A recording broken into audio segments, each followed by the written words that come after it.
Bodoland got talent एक जो मंच है जो हमारी बोडोलैंड जो एरिया में सब जाति धर्म कास्ट का लोग रहता है। मतलब एक कन्फ्यूज मतलब आगे पहले हुआ था सीजन 1 में, मगर अभी बाकी लोगों का क्लियरिफिकेशन हो गया। तो मैं एक रिक्वेस्ट करना चाहता हूँ कि बोडोलैंड गॉट टैलेंट सभी के लिए है, यहाँ पे सभी जाति के लिए है। तो सब लोग भाग ले यहाँ पे और खुद का जो हुनर है उसको दिखाने के लिए आगे बढ़े। जैसे कि पहले जो बोडोलैंड गॉट सीजन 1 जो हुआ था वहाँ पे फर्स्ट विनर मतलब डांस में मतलब वो हुआ था हमारा गोलपारा डिस्ट्रिक्ट के एसामीज कम्युनिटी का फ्रेंड्स लोग का एक ग्रुप डांस का मिला था। और सिंगिंग सेगमेंट में हम लोग का विनर बोडो हुआ था, एक लेडी मतलब।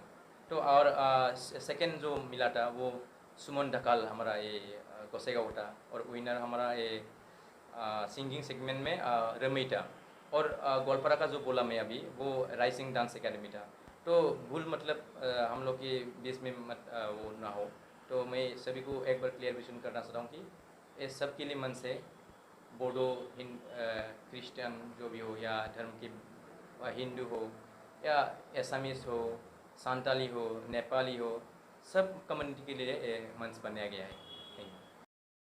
न्यूज बिथांमोननिसिम आंनिफ्राय गोसो गोरबोनिफ्राय खुलुमनायखौ जासिहरनाय थाबाय आरो बड'लेण्ड गट टेलेन्टनिफ्राय साफ्रोमबो रायजो राजा नोंथांमोननिसिम आंनि खुलुमनायखौ जासिहरबाय। दा जों सिजन 1आव जेबायदि खामानि मावलांदोंमोन बेनि एक्सपिरियेन्स बा गथ'फोरनि जाबायदि टेलेन्ट नुदों बेखौ लानानै जों गोबां गोजोननाय मोन्दों।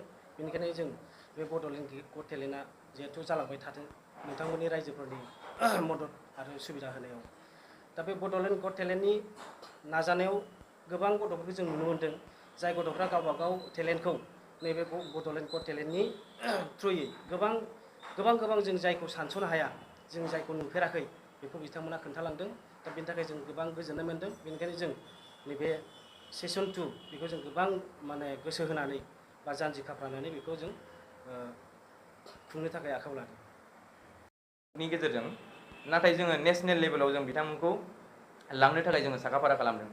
आरो बे हाबाफारियाव जोंहा नेशनेल लेभेलाव देरहानो हानाय जेरैबायदियै नबजित फंबाय दं, बिथाङा बावैसो जोंहा सिगां बियो देरहासार जानो हादों DID लिटिल सिजन 5आव।